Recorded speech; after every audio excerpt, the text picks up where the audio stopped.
Learn your customers first, not the product. One of the biggest misses in sales training and onboarding was not introducing sellers to the customer's voice early on enough. What problems do they have? Why did they buy your software or service to solve that problem? And how does their business change? I sat down with Emma Hamilton, Ambition's very own manager of customer success. She shares more about some of our most amazing customer stories and gives some helpful viewpoints from the other side of the customer journey. You won't want to miss this one coming up next. We are super excited to have our very own manager of customer success, Emma Hamilton, on Coach's Corner today. I'm really excited to dive into our March Madness bus tour. But before we do that, Emma, give a quick intro to the audience, share a little bit about what you do and kind of your experience at Ambition. Thanks for having me, Brian. I'm honored to be on Coach's Corner this week. Yeah, I've been with Ambition for 5 years, started as a customer success manager, working directly with a lot of our customers, helping them use Ambition, love Ambition. And for the last 2 years, I've been leading the team. So helping develop all sorts of cool processes and resources that our customers get to interact with every day. And yeah, I love helping people use Ambition, and this bus tour was a great opportunity to do that. Yeah, I'm really excited to highlight your point of view. Our audience is obviously dominantly salespeople, right? It's almost all salespeople. So I think one thing that's often lost in our world is what happens on the other side. What happens when a deal closes and they become a customer, and how important having a really cohesive, unified experience is. And being able to join you and the CS team on this tour really opened my eyes into some of the really cool stuff y'all do. But let's get into it, right? We hopped on a tour bus. We went to Columbus, we went to Cincinnati, we went to Indianapolis, and we visited customers across the Midwest. Emma, what was the genesis for this idea? How did you come up with this idea of let's hop on a tour bus and go see our customers? We've always been a customer organization that loves meeting with our customers in person. That's always been true. But of course, 2020 happened and we weren't able to do that for a while. And then once travel did kick back in, a lot of our customers were still operating in a remote environment. So just coordinating the logistics of really impactful on-site visits was difficult. And so over the last 6 months or so, we've seen a significant uptick in our customers returning back to office either full-time or in a hybrid environment, which has just made it a lot more realistic for us to go and get big groups of people together to talk about Ambition, to figure out how we can continue to serve them. And so going into 2024, that was a huge initiative for our customer team, was to just meet with more customers in person than ever before. And the bus tour was just a really cool, creative opportunity for us to, I think we met with around 10 plus customers in the span of those 4 days. And yeah, so it was a lot of fun and a great opportunity to just see them all at once. Yeah, one of the coolest ideas I've ever heard of and been a part of. I think one thing that you said there that really sticks out to me is people are in office. I think post-COVID, obviously the hybrid and remote world will never change, right? I think businesses and organizations are always going to need that flexibility. But I think really specifically in the mid-market and enterprise, right, people are going into the office, right? One thing we're hearing a lot of is RTOs, or return to office initiatives. So it definitely was really cool seeing that and experiencing that firsthand. Give us some of the highlights, right? Like you mentioned, we visited with tons of customers, but could you walk us through a little bit about what actually happened on these visits and on the trip? Share some of the highlights. Yeah, I mean, one of the highlights that stands out to me is getting to see people in person that I'd only ever interacted with on Zoom. And so it's always those funny moments of realizing how tall someone is and, just getting to give them a hug, that people that you've worked really closely with for years. So that was probably my favorite part. I also love the opportunity of getting in those office environments and just walking the floor and stopping at someone's desk and see that they have Ambition pulled up and say, "Hey, I'm Emma, I'm with Ambition. Can you show me what you're doing? Is there anything I can help you with? Any questions I can answer?" And there was a time where I was standing there with the manager for 30 plus minutes going back and forth on what she was showing me with her workflow and me giving some suggestions on how she could optimize, and just having that opportunity to get something done right there in the moment and help someone immediately was really, really cool. Yeah, it was just awesome to be able to get everyone in the same room and have those really impactful conversations. Everyone just tends to be a lot more candid when you're just sitting around a table together than sometimes virtual meetings can feel a little stale. So it was, yeah, it was really awesome. I want to double click in there. I witnessed you multiple times, just like in the floor, just walking up to, strangers that are using our product and digging in. Um, as a CS leader, what's one thing that you learned or uncovered that would have been impossible without being on site? Like let's double tap there a little bit. Again, just going back to people are willing to be more candid and open than maybe in person than they would be virtually.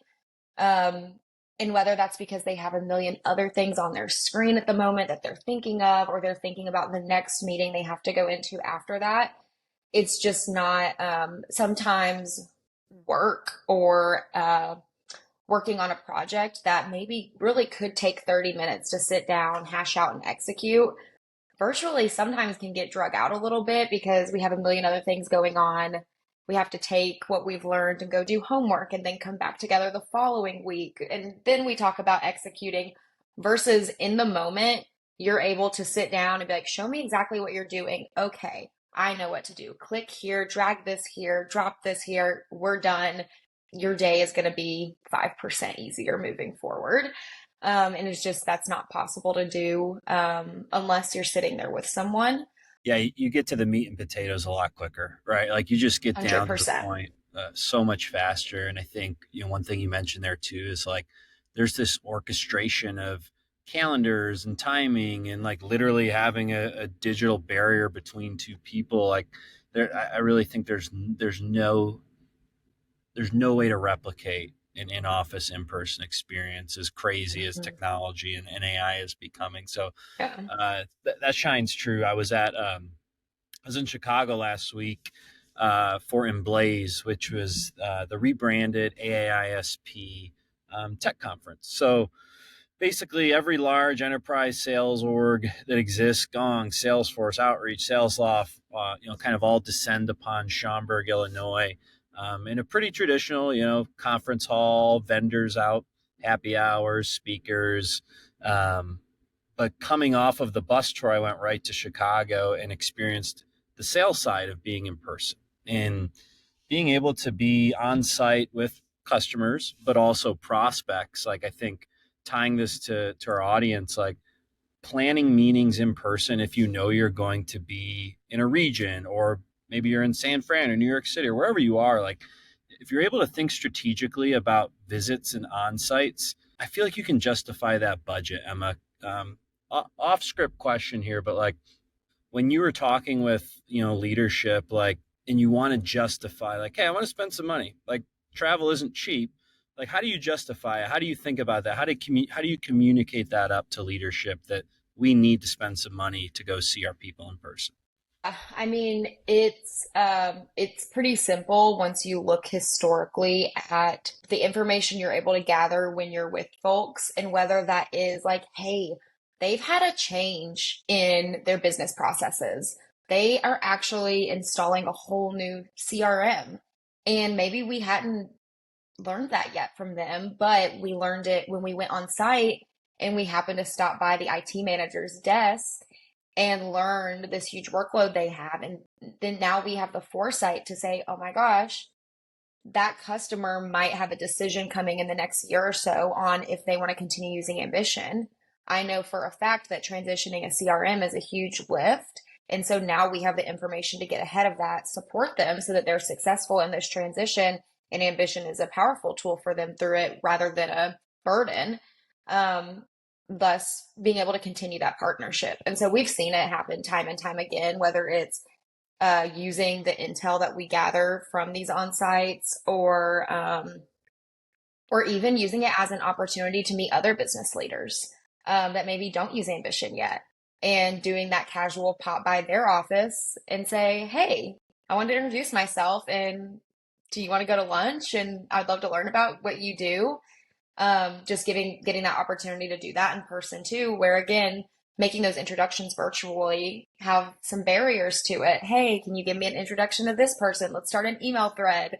Let's go back and forth. Let's bump the email. I'm just popping my head in their office and introducing myself and saying, hey, can I buy you lunch? And it goes a long way and it gets those conversations started. And so going back to, how do you quantify the value of doing something like this? It's really simple when you look at just the historic track record of the performance of the account and the performance of like the customer in correlation to have they had that on-site in-person experience. Those retention dollars that you can obviously justify a visit with when you learn things like that.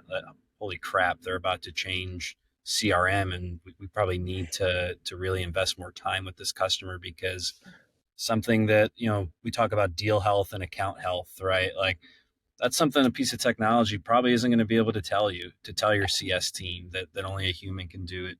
It reminds, when we were in person in Chicago last week, we one of our account executives and I walked up to someone that was in our deal cycle where a signature was out, and we thought we were getting ghosted. But their CRO's been on spring break for 2 weeks, and we had no idea. We had no way to know that.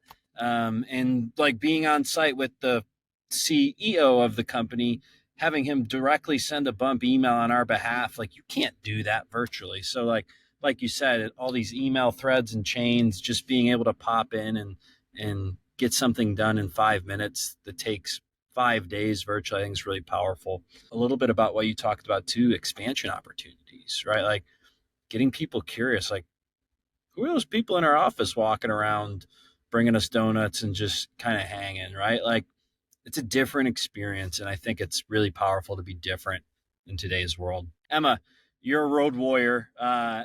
You literally just got back to Nashville from Minneapolis. So for the audience, right? Emma's been on the road on this, insane customer visit journey. This time not on the bus. I think you took a plane, but walk us through Minnesota. What brought you there? What were some of the highlights of that trip, and why so close on some back-to-back travel? Yes, it has been a lot. But it was such a great time in the Minneapolis area. We have a couple customers out there, so we've definitely been targeting it for a while. And really happy that we were able to make it all work out. It definitely doesn't hurt that two of our customers in the Minneapolis area are professional sports teams. Shout out to the Minnesota Timberwolves and the Minnesota Wild. And going on site with sports teams is the coolest. We get to see their practice facilities and just the day-to-day operations of a sports team. And so as like a sports fan, it's so interesting even beyond what I'm there to help them do. So that was really, really cool. And we're able to pop by some other customer offices too, and just really make the most out of our time in Minneapolis. But yeah, it was a great stop on our continued customer visit tour. You share with the crowd a little bit about like the strategy and orchestration of this all? Like what kind of work goes into planning visits like this? It's tough because we you're balancing the schedules of not only everyone on our side that would need to go. So we're kind of collectively looking internally at calendars and figuring out, okay, who from our team should go on this visit. I definitely nominated myself for the Minneapolis trip so I could go see the sports teams. But so we're looking internally, but then you find a week or two where you're like, okay, this would be a good time. Usually we're looking about 2 months out. This would be a good window of opportunity for our team to go visit someone. Then we start reaching out to customers, and that's where it gets tricky because the customer's calendar doesn't always line up with yours. They might have their kickoff going on, or it's end of period, and that's not a good time for them. And so sometimes the logistics can get a little tough, but it's kind of when those stars align, that's when you know it's going to be a really good trip and you can, get with everyone that is kind of on your wish list to be able to meet with. And, but yeah, it definitely takes a ton of planning. And then we lean a lot on our customer success managers when we go on site. They are always super great at preparing a really thoughtful agenda so that we can have some effective uh, conversations and just really valuable time together. Yeah, it is. It definitely is a logistical hurdle, but worth tackling. It's definitely worth tackling. Like obviously, you've done this a lot in the past few weeks, but you've obviously visited customers well before the last few weeks. Do you have any like advice of things to steer clear of, or maybe mistakes that you made with some of the logistics, or just maybe an example of a bad visit that you had? Like, what are some Yeah. what's some of your experience that you can share with the audience to maybe avoid those things?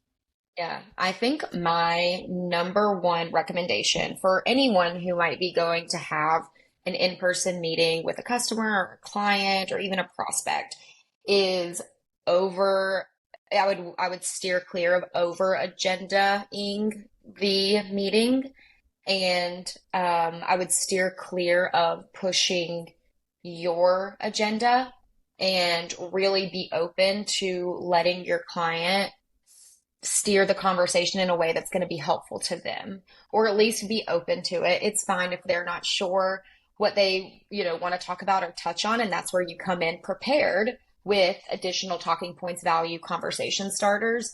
But I think it's super important if you're sitting down with a meeting with someone in person. Like I said, going back to people are really willing to open up. And I think it's super important to always open the conversation with, we're here to support you. How can we support you looking into the next year? What can we do to help? What can we do to be a better partner? And letting the conversation go from there. And don't worry so much about steering it back to the agenda you crafted, because this meeting's about them and about what they're going to get out of it. And so I think that is like my biggest word of advice, because also you might only get time in person with that customer once in a year, in 2 years, and you don't want to just overrun that time with what you want to talk about. Give that time to your customer to make it valuable in a way that they see. Yeah, that's my biggest advice for sure. That's five-star advice right there. I couldn't agree more. Like I can't imagine, yeah, someone showing up and forcing into my house or into my office, forcing their agenda upon me. I think that's super smart. Emma, it's been a pleasure. Where is the ambition bus headed next? I'm so glad you asked. We actually have a crew loaded up going to Dallas next week, and then we're hitting North Carolina the following week. And then we are still in the planning phases for end of April, beginning of May, Pittsburgh, Philadelphia, Pennsylvania stop. So we've got some stuff brewing. Maybe Boston later in the year, looking at a West Coast run. So if you're an Ambition customer and you want us to come visit you, please let us know. We would love to come see you and help you out in person and bring you donuts and lunch and just see your faces. Man, that is amazing. Dallas, Boston, North Carolina. I can't name them all, but listen to it back. And if you're in one of those cities, definitely hit Emma or myself up. We'd love to see you. And then, at the end of this, I want to plug something. Obviously, we're out and about coming to you, but at the end of the year in October, October 24th, Ambition hosts a sales coaching conference live in Nashville. So we obviously want to come see you, but we would love for you to come see us. In the details of this podcast, we'll have a link directly to our Peak 2024 Sales Coaching Summit. I couldn't be more excited to have you there. We have some really great industry leaders descend on Nashville and share their expertise the same way Emma's done today. Emma, it's been a pleasure. Thank you so much for joining us today, and we'll talk soon. Thanks, Brian.